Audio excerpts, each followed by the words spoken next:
বেশ কিছু গাছে হলো টমেটো ধরা শুরু করছে। এই যে টমেটো ধরা অলরেডি যে শুরু করছে। যদি আমি আরও দেখাই বাকি গাছগুলোতে এই যে ফুল আছে, এটাতে ফুল আছে। আবার এই গাছটা যদি দেখাই তাহলে এই গাছটাতে এই যে টমেটো ধরা শুরু করছে। আসসালামু আলাইকুম।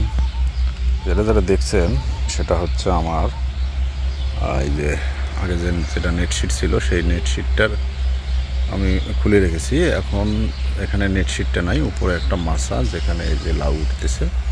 এই মাছাটার নিচে আমি হলো 3টা বেড করেছি। 3টা বেডে আপনার হলো মঙ্গল রাজা টমেটো এবং সাথে যে হলো সাথী ফসল হিসাবে বাঁধাকপি চাষ করেছি, তারই একটা আপডেট আপনাদের মাঝে শেয়ার করতেছি।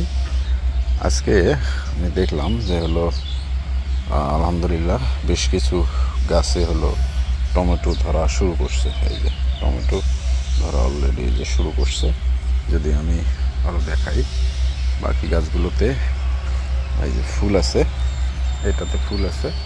আবার এই গাছটা যদি দেখাই তাহলে এই গাছটাতে এই যে টমেটো ধরা শুরু করছে। এই যে এইটা হচ্ছে আপনার মঙ্গল রাজা জাতের টমেটো।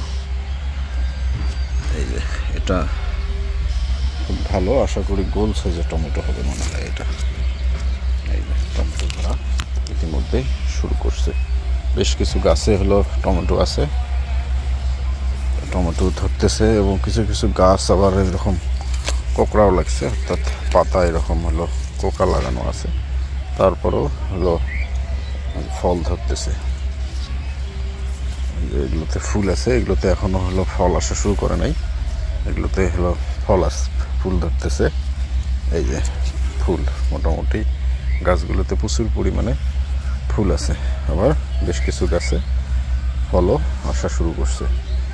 এইটা আশা করি যে আমি হয়তো এখান থেকে 15-20 দিনের মাথায় হয়তো এখান থেকে টমেটো হয়তো হারভেস্ট করতে পারবো।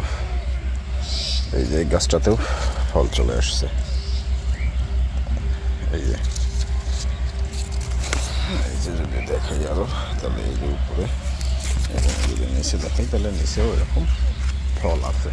তা আমি এটাতে খুব সতর্কভাবে এবার হলো একটু দেখাশোনা করতেছি এবং প্রতিটা গাছেই এরকম করে সুন্দর করে নিচের যে শাখা প্রশাখাগুলো আছে সেগুলো করে এরকম করে কেটে দিয়ে এবং জমিটাকে সুন্দর আপনার ঘাস মুক্ত অর্থাৎ আগাছা মুক্ত রাখার চেষ্টা করতেছি আর কি, যতটুকু পারা যায় সেভাবে করার। এবং গাছগুলোর যদি 2-1টা সমস্যা হয়ে থাকে বা যদি কোনোটা গাছ ভাইরাসে আক্রান্ত হয়ে থাকে সেই গাছটাকে আমি হলো সাথে সাথেই মাঠ থেকে হলো দূরে রাখতেছি, যাতে হলো ওই গাছটার কারণে অন্য গাছগুলো যাতে ক্ষতিগ্রস্ত না হয়। একটু খুব কেয়ারফুলি এবার হলো একটু চেষ্টা করতেছি যাতে হলো টমেটোটা এবার আশা করি ভালো ফলন যেন আমি পেতে পারি। এগুলো সবগুলো হচ্ছে মঙ্গল রাজা টমেটো।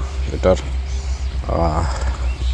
হারভেস্ট করা পর্যন্ত আর কি এটা বুঝতে পারবো না যে এটা কীরকম সাইজ হবে বা না হবে। এটা হারভেস্ট করার পরবর্তী ভিডিও আপনাদের মাঝে আশা করি আমি শেয়ার করতে পারবো। তো সে পর্যন্ত ভালো থাকবেন। ধন্যবাদ সকলকে। আসসালামু আলাইকুম।